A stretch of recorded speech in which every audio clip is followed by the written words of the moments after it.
Good morning! Yung bag nga bigat tayo amin, ang pandesal tayo gatata. Magpandesal tayo ngayon. So, ayan. So, gawa sana ako ng garlic bread. Gawin ko sana itong garlic bread. Tinamad akong mag-chop-chop ng bawang. So, ito na lang. Kaya tinunaw ko itong aking butter. Kunti lang. Kalahati itong cube. Hindi siya madami. Dahil hindi maganda yung masobrahan tayo ng butter. Paminsan-minsan nga lang ito eh. Ayaw kong palaging lalagay ng butter. Kadalasan itlog lang, peanut butter na may chocolate, yun lang.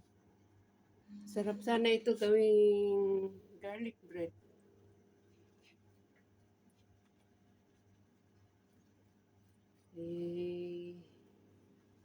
Nagmamadali ako mag-breakfast dahil mayroon akong gagawin padating ng mga bossing. At ako'y pagpatuloy ang aking mga trabaho. So, ayan lang. Itong isang tinapay parang dumami na. Tapos, ay nako. Dagdagan natin ng isang itlog. Kainin nga lang nga ganyan. So, ito lang ang aking kaganapan sa ngayon. Magandang umaga sa lahat. Sana ay nakakain din kayo. Thank you so much. Ay, syempre, hindi pa nawawala ang ating kape. Pero, kanya-kanya naman tayo. Depende sa ating gusto. Kung kape or tubig lang, mas maganda. Pero, yun nga, nakasanayan magkape. So, magkakape.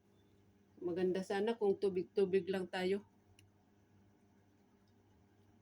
Yun ang the best na inumin. Yung tubig daw. So, thank you. Ay, magpakita pala ako, ano? Ito ako. Magandang umaga sa lahat. Ako yung, sinsya na. Ako yung kasi yung nagbablog na hindi naglalagay ng lipstick, pulbo. Kung ano ang nakikita nyo sa mukha ko, ganyan na lang, walang pagbabago.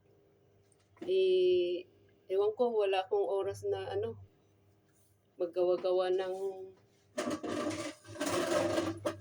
para sa mukha. So, ayan, kain tayo. Ganito lang ang aking breakfast sa ngayon. Bilis naman ng minutes, pasensya na. Bye!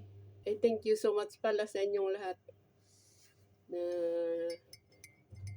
sumusupport sa aking munting channel. Thank you so much. So, welcome all to my diary or Rose Diary 57. Bye!